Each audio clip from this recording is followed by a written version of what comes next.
Middle ఈస్ట్లో కొనసాగుతున్న యుద్ధంపై సోమవారం లోక్సభలో మాట్లాడినటువంటి ప్రధానమంత్రి నరేంద్ర మోదీ భారత్ కూడా ఊహించినటువంటి సవాళ్లను ఎదుర్కొంటోందని అన్నారు. ఈ సంఘర్షణ ప్రభావం అనేది సుదీర్ఘకాలం ఉండనుందని చెప్పి ఆయన ఆందోళన వ్యక్తం చేశారు కూడా. కరోనా సమయంలోనూ సప్లై చైన్లో సంక్షోభం తలెత్తిందని, అయితే దేశం ఆ సవాళ్లను కలిసికట్టుగా ఎదుర్కొందని ఆయన చెప్పారు. మిడిల్ ఈస్ట్లో పరిస్థితి ఆందోళనకరంగా ఉంది. 3 వారాలకు పైగా ఈ సంక్షోభం అనేది కొనసాగుతోంది. ఈ యుద్ధం ప్రపంచ ఆర్థిక వ్యవస్థను అతలాకుతలం చేస్తోంది, ప్రజల జీవితాలను ప్రభావితం చేస్తోంది అని ప్రధాని మోదీ అన్నారు. ఈ యుద్ధం భారత్కు ఊహించని సవాళ్లను కూడా తీసుకొచ్చింది. ఈ సవాళ్లు ఆర్థిక వ్యవస్థ, దేశ భద్రతకు సంబంధించినవి. మానవతా సవాళ్లు కూడా ఎదుర్కోవాల్సి ఉంటుందని ఆయన అభిప్రాయపడ్డారు. ప్రధాని మోదీ ప్రసంగం తర్వాత ఈ మొత్తం అంశంపై పార్లమెంట్ లోపల చర్చ జరగాలనే తన డిమాండ్ను కాంగ్రెస్ ఎంపీ ప్రియాంక గాంధీ పార్లమెంటు వెలుపల పునరుద్ఘాటించారు. ఆయన దేశానికి సంబంధించినటువంటి పరిస్థితులను తెలిపారు. కొత్తగా చెప్పిందేమీ లేదు, మేమిచ్చిన నోటీసుపై పార్లమెంట్లో చర్చ జరగాలి, అప్పుడైతేనే మేము కూడా స్పందించి ప్రతి ఒక్కరి అభిప్రాయాలను తెలియజేస్తాం, అదే మంచిదని నేను అనుకుంటున్నాను అని ప్రియాంక గాంధీ అన్నారు. ప్రధాని మోదీ తన ప్రసంగంలో మిడిల్ ఈస్ట్లో ప్రస్తుత పరిస్థితి, ఇంధన మౌలిక సదుపాయాలపై, అలాగే దాడులు, హార్ముజ్ జలసంధి మీదుగా రాకపోకలకు అంతరాయం గురించి ఆయన మాట్లాడారు.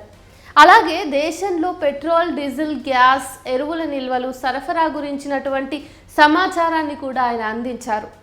ఈ సమయంలో పశ్చిమాసియా దేశాల నేతలతో 2 సార్లు చర్చలు జరిపాను. ఆ దేశాల నాయకులు భారతీయుల భద్రతకు హామీ ఇచ్చారు. అయితే దురదృష్టవశాత్తు కొంతమంది భారతీయులు మరణించారు అని మోదీ అన్నారు. ప్రభావిత దేశాల్లోని భారత రాయబార కార్యాలయాలు భారత పర్యాటకులతో, అలాగే అక్కడ ఉంటున్నటువంటి ప్రజలతో 24 గంటల పాటు సంప్రదింపులు జరుపుతూ వారికి అవసరమైనటువంటి సహాయ సహకారాలు అందిస్తున్నాయి అని చెప్పి మోదీ చెప్పారు. యుద్ధం మొదలైనప్పటి నుంచి 3,75,000 మంది భారతీయులు సురక్షితంగా తిరిగి వచ్చారు. ఇరాన్ నుంచి 1000 మంది భారతీయులు సురక్షితంగా తిరిగి వచ్చారు. అలాగే వారిలో 700 మందికి పైగా వైద్య విద్యను అభ్యసించే యువత ఉన్నారు. ఈ దేశాలు CBSE 10వ తరగతి, 12వ తరగతి పరీక్షలను రద్దు చేసింది అని ప్రధాని మోదీ తెలిపారు. భారత్ పెద్ద మొత్తంలో క్రూడ్ ఆయిల్, గ్యాస్, ఎరువులు వంటి ఎన్నో నిత్యావసరాలను హర్ముజ్ జలసంధి మీదుగానే పొందుతోంది. అయితే యుద్ధం మొదలైనప్పటి నుంచి హార్ముజ్ జలసంధి మీదుగా నౌకల రాకపోకలకు తీవ్రమైనటువంటి సవాళ్లు ఎదురవుతున్నాయి. అయినప్పటికీ కూడా పెట్రోల్, డీజిల్, గ్యాస్ సరఫరాలు పెద్దగా ప్రభావం పడకుండానే చూసేందుకు గాను మన ప్రభుత్వం ప్రయత్నిస్తోంది అని చెప్పి మోదీ తెలిపారు. అయితే భారత్ వద్ద క్రూడ్ ఆయిల్కు సంబంధించి 53 లక్షల టన్నుల వ్యూహాత్మక నిల్వలు ఉన్నాయి. అదనంగా 65 లక్షల టన్నుల నిల్వలను ఏర్పాటు చేసేందుకు ఏర్పాట్లు చూస్తున్నాము, అవి జరుగుతూనే ఉన్నాయి. ఆయిల్ కంపెనీల వద్ద ప్రత్యేక నిల్వలు ఉన్నాయి అని చెప్పి ప్రధాని మోదీ చెప్పారు. చమురు, గ్యాస్, ఎరువులను తీసుకొస్తున్న నౌకలు సురక్షితంగా భారత్కు చేరుకునేలాగా మేము ప్రయత్నిస్తున్నాము. ప్రపంచవ్యాప్తంగా ఉన్నటువంటి మా భాగస్వాములందరితో చర్చలు జరుపుతున్నాము. ఈ ప్రయత్నాలతోనే హార్ముజ్ జలసంధిలో చిక్కుకుపోయినటువంటి అనేక నౌకలు భారత్కు చేరుకున్నాయి అని చెప్పి మోదీ వెల్లడించారు. ఈ సంక్షోభ సమయంలోనే దేశం చేపట్టిన మరో కార్యక్రమం చాలా ఉపయోగకరంగా నిలిచింది. గత 10 ఏళ్లలో ఇథనాల్ ఉత్పత్తి, బ్లెండింగ్ పెట్రోల్లో కలపడం లాంటివి పెరిగింది. నేడు పెట్రోల్లో 20% ఇథనాల్ను కలుపుతున్నాం. దీనివల్ల 4.5 కోట్ల బ్యారెళ్ల చమురు దిగుమతులు తగ్గాయి. రైల్వేలను విద్యుదీకరించడంతో ఏటా 180 కోట్ల లీటర్ల డీజిల్ ఆదా అవుతోంది అని ఆయన చెప్పారు. నేడు మెట్రో నెట్వర్క్ 1100 కిలోమీటర్లకు చేరుకుంది. ఎలక్ట్రిక్ మొబిలిటీకి మేము ఎక్కువ ప్రాధాన్యతను ఇస్తున్నాము. రాష్ట్రాలకు కేంద్రం 15,000 ఎలక్ట్రిక్ బస్సులను అందించింది. ప్రత్యామ్నాయ ఇంధనం కోసం పనిచేస్తున్నాము. ఇది భారత భవిష్యత్తును మరింత సురక్షితంగా మార్చుతుంది అని చెప్పి ఆశాభావం వ్యక్తం చేశారు మోదీ. ఈ సంక్షోభ సమయంలో భారత ప్రభుత్వం ఒక వ్యూహంతో పనిచేస్తోంది. ప్రతి రంగంలోని వారితో మేము చర్చిస్తున్నాము. కేంద్ర ప్రభుత్వం ఇంటర్ మినిస్టీరియల్ గ్రూప్ను ఏర్పాటు చేసింది. ఇది ప్రతిరోజు కూడా సమావేశమవుతూ అవసరమైనటువంటి పరిష్కారాల కోసం పనిచేస్తోంది అని ప్రధానమంత్రి మోదీ వెల్లడించారు. ప్రభుత్వం, పరిశ్రమ ఉమ్మడి ప్రయత్నాలతోనే ఈ పరిస్థితిని భారత్ ఎదుర్కోగలదని మోదీ అన్నారు. మధ్యప్రాచ్యంలోని పరిస్థితిపై లోక్సభలో మాట్లాడుతూ దేశంలో ఎల్పిజి ఉత్పత్తిని పెంచినట్టుగా ప్రధానమంత్రి మోదీ వెల్లడించారు. దేశం ఎల్పిజి అవసరాల్లో 60% ఉత్పత్తి చేసుకుంటుందని మనందరికీ తెలిసిందే.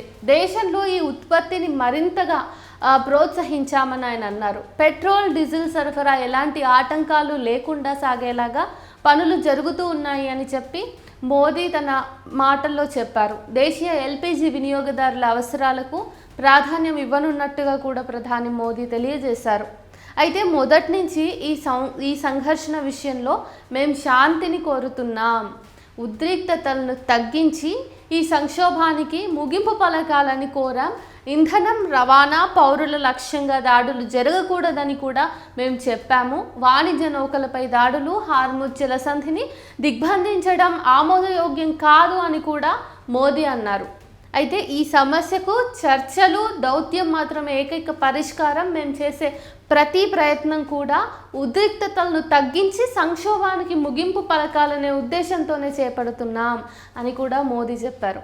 సైబర్, తీర ప్రాంతం, సరిహద్దు భద్రత వంటి అన్ని శాంతి భద్రతా సంస్థలను అప్రమత్తం చేసినట్లు మోదీ తెలియజేశారు. ఈ సంక్షోభ ప్రభావం సుదీర్ఘకాలం ఉండే అవకాశం ఉంది. మనం చాలా జాగ్రత్తగా, అప్రమత్తతతో ఉండాలి. ఈ పరిస్థితిని అవకాశంగా తీసుకునేవారు, అబద్ధాలను ప్రచారం చేసేవాళ్ళు ప్రచారం చేయడానికి కూడా ప్రయత్నిస్తున్నారు. వారిని మనం అడ్డుకోవాలి. అన్ని రాష్ట్ర ప్రభుత్వాలు బ్లాక్ మార్కెట్లు, నిల్వదారులపై ఒక కన్నేసి ఉంచాలి. అవసరమైతే తక్షణమే చర్యలు తీసుకోవాలి అని మోదీ సూచించారు. మధ్యప్రాచ్యంలోని ప్రస్తుత సంక్షోభం వల్ల ఎరువుల సరఫరా అనేది ప్రభావితమయ్యేటటువంటి అవకాశం ఉందని కూడా అంటున్నారు. ఎరువుల సరఫరా విషయంలో రైతులకు మోదీ భరోసా ఇచ్చారు. దేశంలో సరిపడా ఆహార ధాన్యాలు ఉన్నాయి. ఖరీఫ్ సీజన్లో పంటను సరిగ్గా వేయటం చాలా ముఖ్యం. ఇదే ప్రభుత్వ ప్రాధాన్యం. ప్రపంచ సంక్షోభ భారాన్ని ప్రభుత్వం రైతులపై పడనీయలేదు అని ఆయన అన్నారు. అయితే కరోనా సమయంలోనూ సప్లై చైన్కు అంతరాయం కలిగినటువంటి విషయం మనందరికీ తెలిసిందే. యూరియా బ్యాగ్ ధర 3,000కు చేరుకుంది. కానీ భారత్ ఈ బస్తాను 300 రూపాయలకి అందించింది అని కూడా ఆయన గుర్తు చేశారు. గత 10 ఏళ్లలో దేశంలో 6 యూరియా ప్లాంట్లు ప్రారంభమయ్యాయి. ఈ ప్లాంట్లు అదనంగా 76 లక్షల టన్నుల ఉత్పత్తిని అందించాయి. డిఏపి ఉత్పత్తి 50 లక్షల టన్నుల మేర పెరిగింది. అంతేకాక made in India nano urea ఆప్షన్ను కూడా రైతులకు ఇప్పుడు అందించింది. పీఎం కిసాన్ యోజన కింద 22 లక్షలకు పైగా సోలార్ పంపులను కూడా అందించింది ప్రభుత్వం అని మోదీ చెప్పారు.